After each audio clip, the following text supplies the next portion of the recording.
All right. Well, welcome to another episode of Marijuana Channel One. I am here with a couple of cannabis industry OGs from the West Coast, James Zachodni and David Tran from Fairchild Events. Welcome, gentlemen.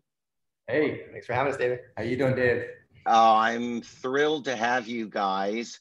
I have had the pleasure of knowing you growing up here in the Seattle cannabis scene for quite some time. And you, when I say OGs, you really are OGs. David, I remember seeing you at a Seattle Hemp Fest early on, passing out, I think, the first edition, which was like a little pamphlet. It's been a long, strange trip. Talk about just the history of what you've been doing.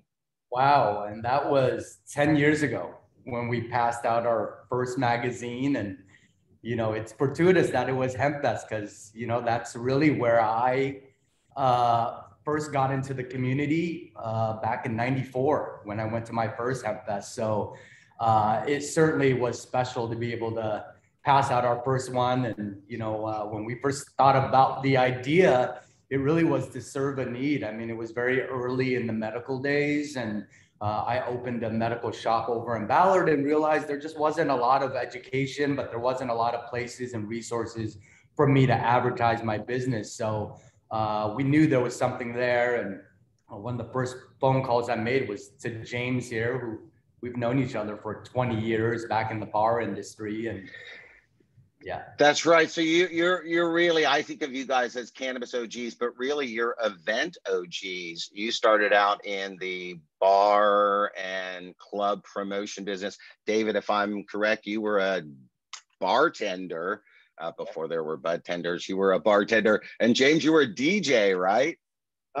Not quite, but I always wanted to be a DJ. But no, we were actually both bartenders when we first kind of crossed paths, and then we kind of went into the nightlife and marketing promotion side of that world, where we started doing events like in local nightclubs and stuff like that. And we just kind of always kind of intertwined our worlds together until eventually one day we're just like, you know what, we should start working together officially here.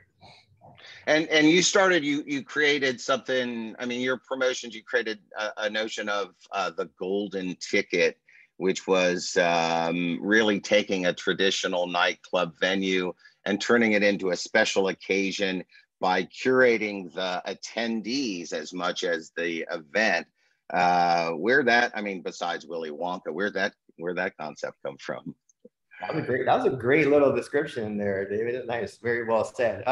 Actually, David and I were like, we wanted to do an event together that was like kind of our first time, like actually like officially doing something together. Dave was owning the nightclub that we were doing the event out of, and I had a magazine at the time, and we had sort of all the pieces, and we wanted to create something that was very, exclusive is kind of a dirty word, so we don't want to make people feel like they're, excluded, but it was really, like you said, curated, the right crowd of, all the kind of the tastemakers and the movers and the shakers in the city, and we kind of bring them all together once a month. So we created this concept of the golden ticket, and exactly right, Willy Wonka style. We actually printed out like golden tickets with gold foil on them. Yeah. And we run around the city every month just handing these out to people that we wanted to have at the party. And, every month it just got bigger and more, sought after. And, Dave and I always were like trying to keep it fresh and hot. And every month we had to have a new theme and a new artist, and just to keep people interested, because, things get stale really quick, especially in the nightlife world. So that's, I think, where we kind of honed our skills of creating, creative, really in demand events that kind of carried over into what we started doing in the future here. And yeah, those were good times. Some of my greatest memories were during the golden tickets. We ran it for 3 years. We did it 36 events in a row consecutively, never missed a month. So that was, kind of our big sort of like jump off point of doing events and parties together. And then you took the golden ticket concept to MJ BizCon and kind of, I mean, no disrespect to MJ BizCon, and congratulations on making that the behemoth that it is. But quite honestly, the value as an industry professional, the value of MJ BizCon is the community. It's what happens outside of the expo. And not to blow smoke up your skirts, gentlemen, but you have always had the premier event at MJ BizCon, and to get a golden ticket was worth its weight in gold. Well, yeah, that's you know, we knew that, you know, as the events industry grew, that there was just, you know, people always ask us, what are you doing afterwards? And, you know, we just felt it was incumbent on us to, you know, create the same thing. And basically for us, we wanted, you know, we told ourselves, why can't the cannabis industry have the same level of events? You know, why does it have to be underground? Why does it have to be in a basement? Why does it have to be done on a shoestring budget? We kind of took a chance to say, you know what, let's elevate all of these events. Let's spend the investment it needs to have that high level production, you know, everything from the events, the invites, all the way to what you see there and the product afterwards, where you see the recap and people get to see what's happening. I think those details are pretty important for us. Well, so let's talk about the evolution of those dope events, which were seminal for the creation of the industry. And you kind of had two things going on. I mean, you were doing the Dope Industry Awards, which were really trying to bring a level of production value and professionalism and, quite honestly, glamour to the industry that the other industry events sorely lacked, right? I mean, let's just be frank. And then on the other hand, you were kind of moving into your eventual partner, the High Times Canvas Cup sort of model, with the Dope Cups, which were a little bit more, I don't want to say consumer, because it's always been sort of the prosumer audience that you've touched, but more celebratory and much more of a large, big party, you know, grower event. Talk about, I mean, I think those were seminal events in helping us get the industry started, but there was sort of a shelf life to them as we evolved as an industry. Talk a little bit about that. I think, you know, kind of starting with the Dope Industry Awards, you know, our previous lives in nightlife and stuff, there was always great like awards and different, you know, kind of events that would happen around that. So, you know, we weren't reinventing the wheel in any fact. We, like just what Dave said, we were just trying to bring that level of kind of sophistication and production into the cannabis world. So we just saw an opportunity of like, you know, why can't we as a cannabis community and industry have something on this scale, you know? And we want it to be, you know, black tie, red carpet, the whole 9 yards. And trust me, it's not easy to get all the growers and everyone to show up with suits on and stuff, but we tried, you know, we highly suggested they dress up, and everyone, for the most part, did. Oh, no, you got people in tuxedos and you had quite a bit of glam, and it was a big event. If you have the opportunity, I think a lot of people love to dress up, especially the ladies, because, you know, they always want that chance to wear a nice dress and to put on some heels and have a fun night out. So, I mean, I think we built that around the idea of like bringing a different sort of aspect to the community, because we could have just done, you know, a Dope Cup style festival event and just had everyone show up and we give out awards and it is what it is, right? But I think by us kind of implementing that on the industry, kind of like let people know that, hey, we're a real industry. Like, you know, this isn't just, you know, that's right. And what I wanted to differentiate between your cups is it wasn't just about strains. It wasn't just about how much weed can we smoke in an evening, which many of those events are. You know, who won? I don't know. Well, it's always, you know, it's always about the people there. You know, I think, you know, at that time, you know, cannabis people who have done the hard work and have done things right never got the recognition. That's right. And I think, you know, part of allowing people to be recognized is also being recognized from your peers too. And I think that was super important for people to be able to speak. And how do we give this voice? And that was what Dope Magazine was. Defending Our Plant Everywhere stood for allowing the community to speak, right? That's right. So tell me, you know, because you started, as you said, you know, your first iteration of having a pamphlet distributed at HempFest was kind of promotional. You wanted to promote what you were doing, right, and get out there. And magazines are a forum, like events are a forum, or websites are a forum.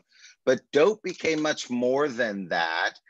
You started with kind of a political orientation, and you developed into quite a brand. I mean, you were doing licensing and selling hats and vape pens and you know, rolling out city to city, and eventually gained the attraction of High Times and were acquired. How did your love of doing events and that grassroots community, how did that evolve into a mainstream sort of a media play?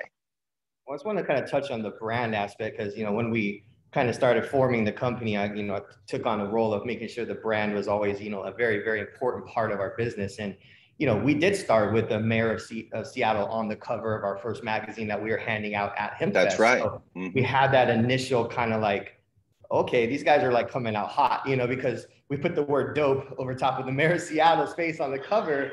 It's a provocative name, right? Provocative. I mean, and you had a lot of early resistance to people who could not get beyond the name dope.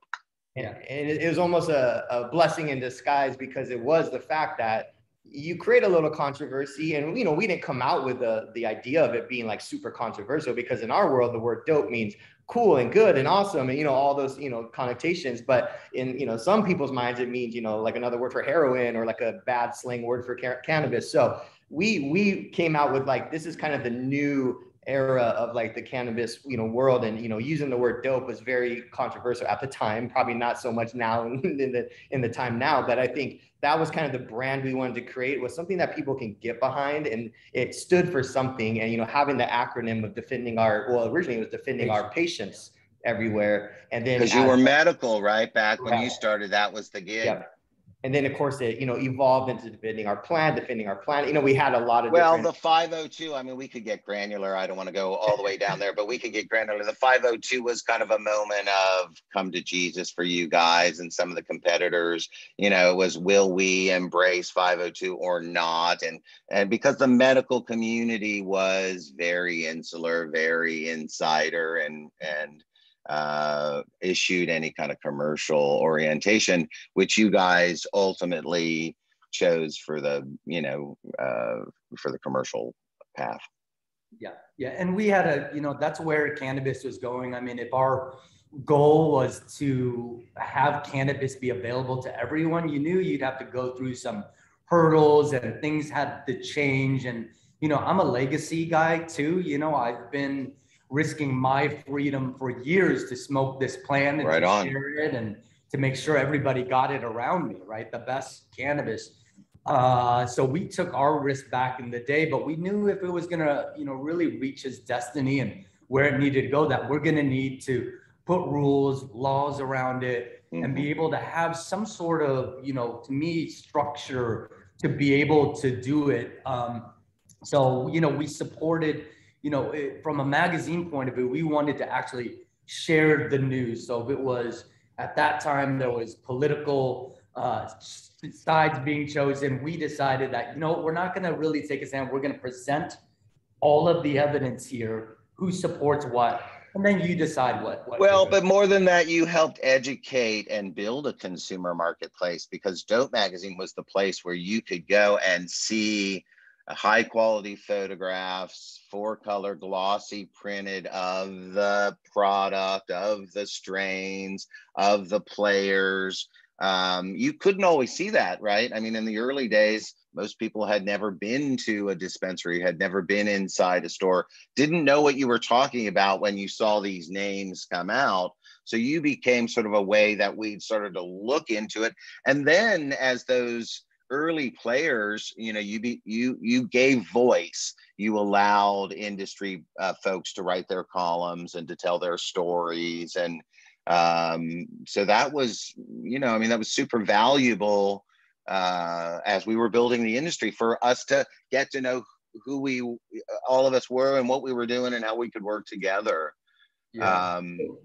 Ultimately, it was about the people in the industry, right? You can always talk about the plant, and you could always talk about CBD and all those other aspects of this plant, but what continued to evolve were the people who were involved, the people that had stories, the people that utilized it for medical reason, the people that have built these, you know, tools for the industry. They all had stories, and we wanted to focus in on those people and Right. showed the passion, but also the normalization really was the idea that these were your next door neighbors.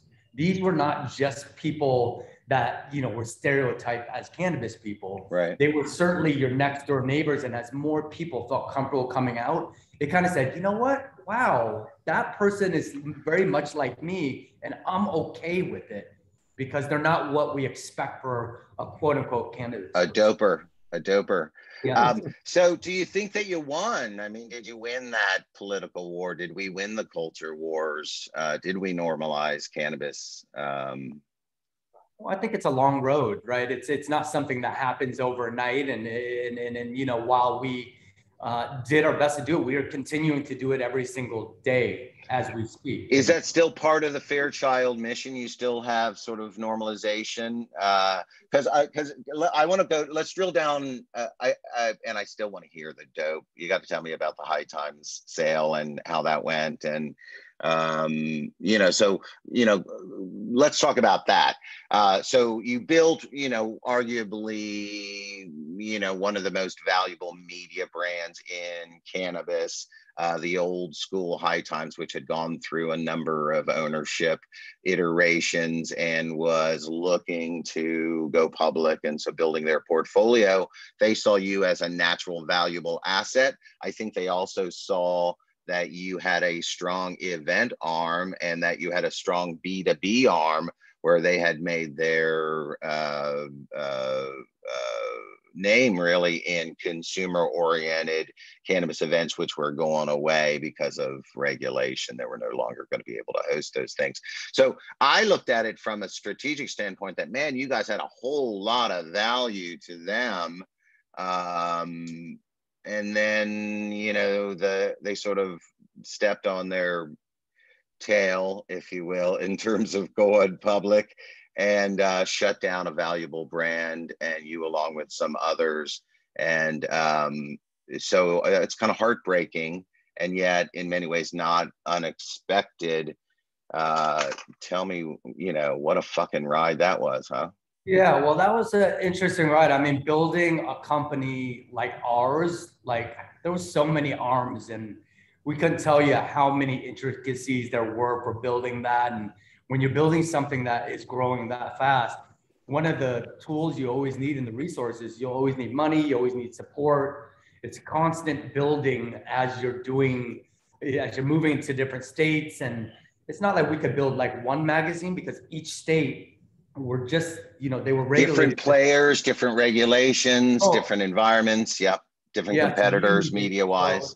So the amount of people and resources you need were very vast. And so we got to a very inflection point where, you know, we were continuing to raise money and continuing to build it, and, you know, all while navigating through this industry still, which continues to change. And so, you know, at the time, you know, you never know, right? If I had a crystal ball, then I would, you know, I probably wouldn't even be on here on this, you know, phone call. I'll be on a beach somewhere. But, you know, we're builders. And so we have to build as we go. And, you know, sometimes we have to make those hard decisions. And, you know, at the time, High Times seemed like the logical choice for us as a partner. You know, they had the resources, they had that. And, you know, again, you never know what's going to happen after that. But at the time, you know, we're also, as you get bigger, you have board members, you know, that really make. Oh, you bring on money, and it's just the beginning of your problems, not the end of your problems, as anyone who's raised money will tell you. Yeah, you take it with, you definitely your business changes as the people change, and you essentially then become their business, and that's not what you started. That wasn't your love. So you went back to your love, which is events. Tell me about Fairchild, because Fairchild, you're doing your own super events like Zodiac Party at MJ Biz, but you're also a platform. So if I want to do an event, I could come to you and you would help me do it. Tell me how that works. Yeah, for sure. And that's, you know, when we were exiting High Times, or, you know, once the transaction happened and we're kind of thinking like, oh, what's life after dope look like? You know, Dave and I, you know, kind of went back to our grassroots of like, you know, we always love bringing people together and creating these community, you know, centric events, and, you know, showing people how to do events on a high level. So it just made natural sense that we would kind of, pivot into that world even harder. I mean, we were still doing events with dope all the way up to, the end, but it was really just like, let's now just hone in on this world. Because I was doing media and magazines since 2005, so I was kind of ready for the next thing. I didn't want to jump into another magazine or anything like that, because that just felt very, like, okay, just kind of same. And that world is kind of devolved, right? I mean, a lot, we've talked about that over the years. Yeah. So we want to niche down to what we felt like was our biggest strength, and and that was creating events. So we thought about it as an event producer, being firsthand, boots on the ground at all these events and all the kind of trials and tribulations we faced over the years of like, these are all the pain points that an event producer faces, specifically in the cannabis world. And I always use the mantra, like, if you can produce a compliant, well-run cannabis event, you can produce any event. I mean, it's hard, right? So we took all those pain points and we said, how can we solve these? So first thing, we're like, well, if we create a platform for people to use, which included, a safe and compliant ticketing aspect, which will give them the ability to sell tickets to their cannabis events without the worries of any kind of federal banking issues that could shut down their ticket sales or whatever. So they don't have to worry about payments clearing or don't have to worry about that. So we solved that riddle. We created a beautiful platform that's very friendly to the producer, super easy to add your event to it, 4 steps. Easy, 1, 2, 3, 4, then you're done. The event's live. Then we also wanted to make a place for the community to kind of go to find events, because it's never been like a central place where you go and type in, oh, I'm in, Colorado, or I'm in Seattle, or I'm in LA. What's going on? So that's kind of one of the basis of the Fairchild platform as the digital platform.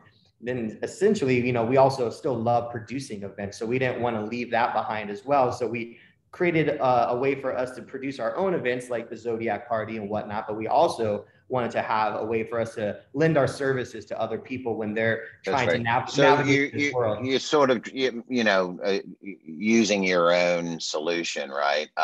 So I went to, and there's a philanthropic element to it. I went to a 420 chronic relief golf event that you guys did here in Western Washington. Was fantastic.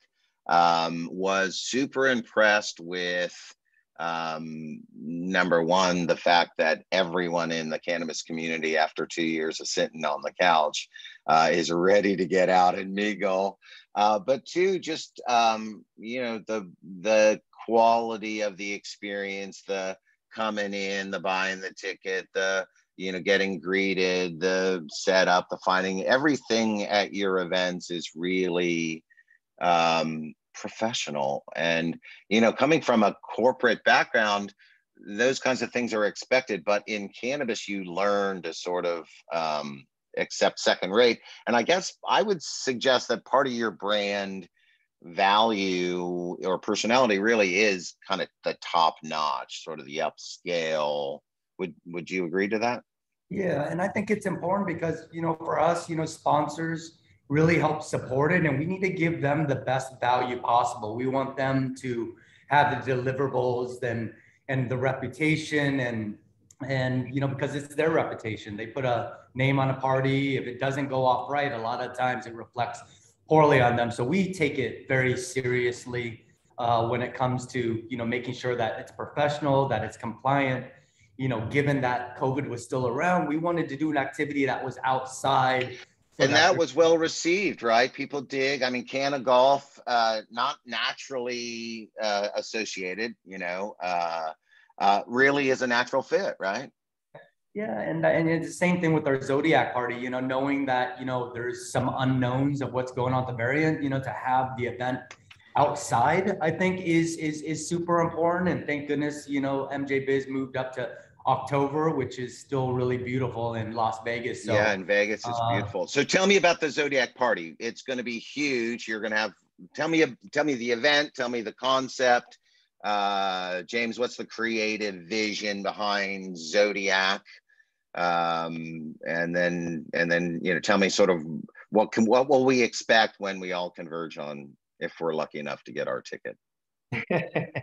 Well, we always have sort of a back pocket of cool ideas and stuff that we want to do, because, you know, especially with COVID, you know, we had a lot of time to think about what's going on. You know, we did produce a few virtual events, you know, we did the fundraisers and that stuff during 2020, but, you know, we definitely always look at MJ Biz as that kind of tent pole for the year, right, for the cannabis industry. And we always want to put our best foot forward, especially on that event, because it's such a milestone for everyone to be in the same place at the same time. So we always want to come really, really proper on those events. So, you know, a while ago, you know, as we were just kind of, you know, thinking about things, I think it's actually right after the last MJ Biz event we did in 2019. We did at this great venue called the Industrial. And I was there. You know, after it was over, we were kind of like, wow, you know, how do we top that next time? So, you know, the brain started kicking in right away. And I had this idea of something along the lines of a, you know, Zodiac type of theme. And, you know, when they brought it to Dave, he was just like, oh yeah, that's it, man. Like, that's the one, because it really, it's when you're thinking of party things, you know, you can go down the typical road of, you know, fair or, you know, whatever, you know, a white party or this or that or whatever, you know, but it's like, I like the themes that really kind of give a lot of elements to it that you can kind of play off of as a event producer. It's fun because, you know, everything from the marketing and the invitations, you know, just think about all the stuff you do with horoscopes and everything like that, to the actual production of the event and how we can take those, you know, moments and kind of turn them into like an activation or a real life experience for people. So, you know, it was something that we wanted to bring that was on trend, because I think that whole sort of spiritual sort of like, you know, really like bringing all that to the forefront is really kind of like, it's at its all-time high right now, I think, in the kind of pop culture. So we kind of look for those things that we can kind of latch onto, but then also something that makes sense with cannabis, right? Because I think there's a lot of spirituality within cannabis. There's a lot of sort of taking those, you know, like things that people enjoy about cannabis. It always kind of translates into these different aspects of it. So I think that was kind of what we look for when we come up with a party like this. And at the event itself, I mean, you're gonna, you know, see and feel all kinds of different things that kind of bring the Zodiac, kind of the horoscope world to life.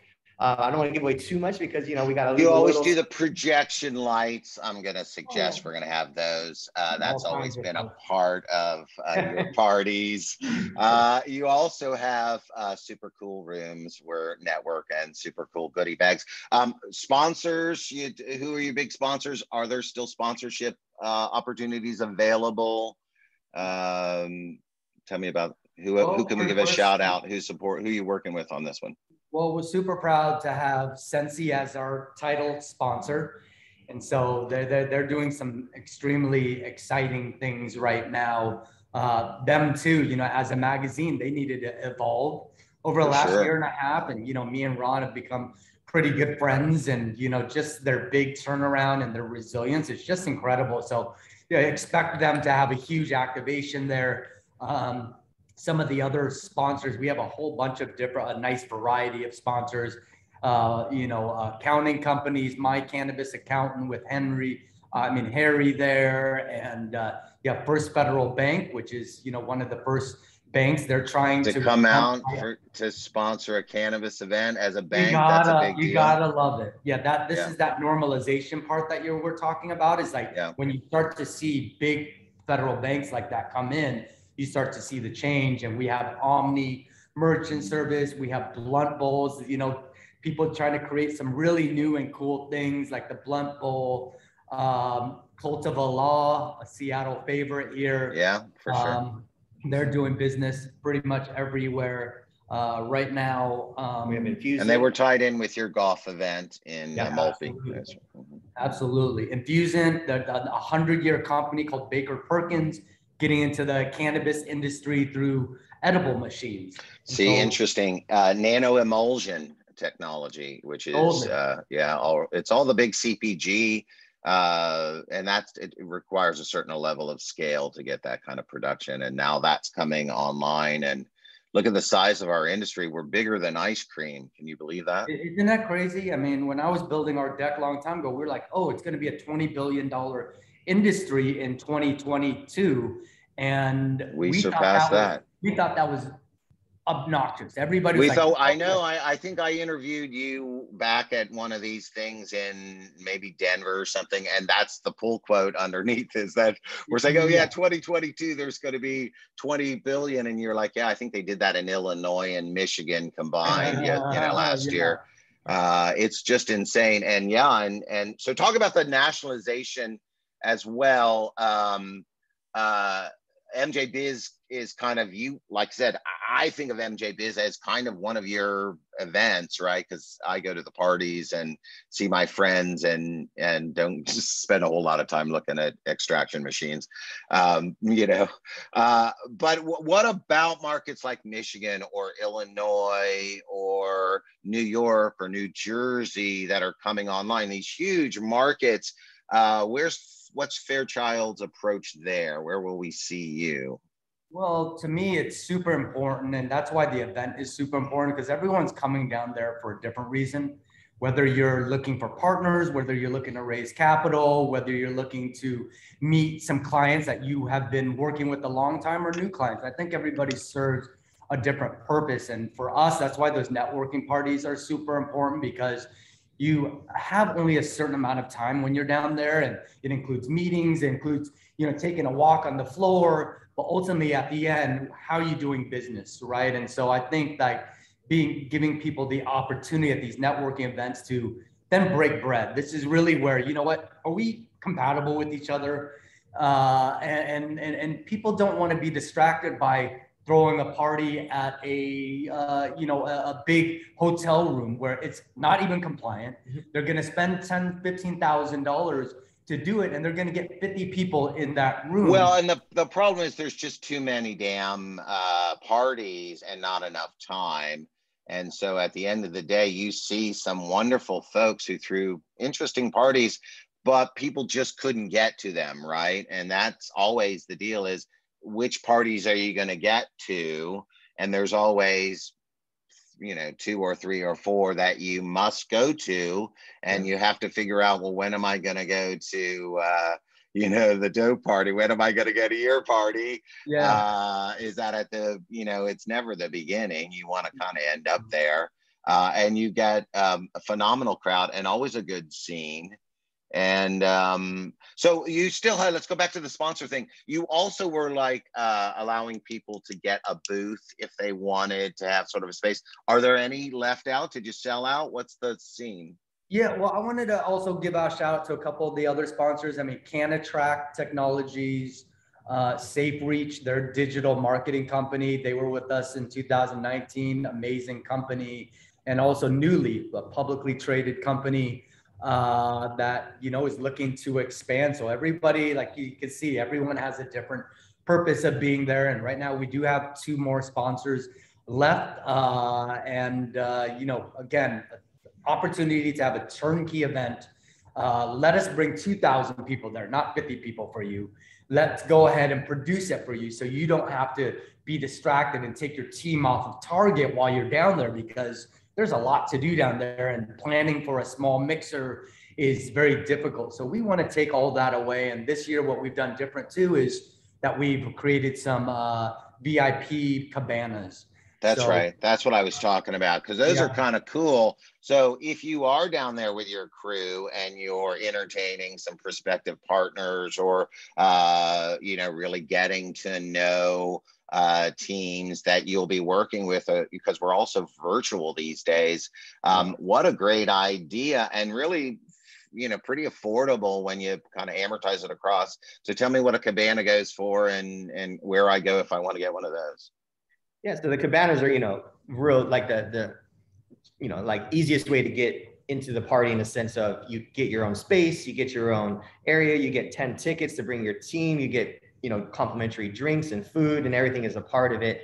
They're $5,000 per cabana. And again, that comes with expedited entry into the event. You're not standing in a line, you know, you just get right in, you get the VIP treatment, walked in with a host, taken to your spot. You get a nice bird's eye view of the stage.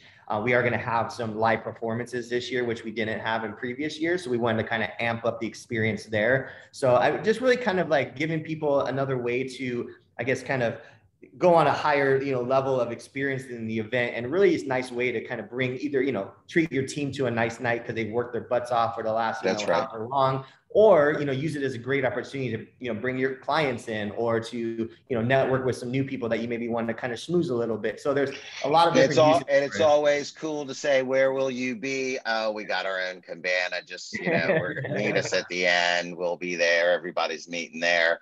I mean, you're either a baller or you're not, right? Yeah. And sometimes it beats going to the nightclub and getting the same table for the same amount. And well, and waiting in line, trying to get in. I mean, the challenge is getting into your gig, and once you get in, trying to find a place to light. It's true, right? They're packed and it's fun, and it really is sort of running into people. Everyone in our universe is there. And so that's super cool. So I would go to the website, call that out for everyone watching. Well, for this experience in particular, it's a little bit more curated. So if you're interested in being a sponsor or in, a cabana or anything like that, just email us at info@farechild.com, which is FARE child.com. And we will get back to you right away with all the information that you need. Our actual ticketing website is farechild.com, where the actual tickets will be available. But of course, you got to have the secret code to unlock the ticket. That's right. Not everybody gets in. You got to be curating this thing. All right. The last thing I want to ask, Farechild, where'd you get the name? What does it stand for? What does it mean? What the heck? What the hell? Well, Farechild, it was just interesting. As we were making that transition, we were in James's office, and there's a picture that he has in Studio 54. There's Steve Rubell, there's Calvin Klein, there's Brooke Shields, there's that, and there's Andy Warhol. So there's this iconic picture, and we're staring at it. I'm going, well, that's kind of you. This is kind of me. This is kind of the vibe that I want to go into in the future. And then we look down, and the painter's name or the photographer's name was Farechild. There you go. And so we kind of switched it over. We said fare. Well, wait a minute. Fare is it really translates to tickets.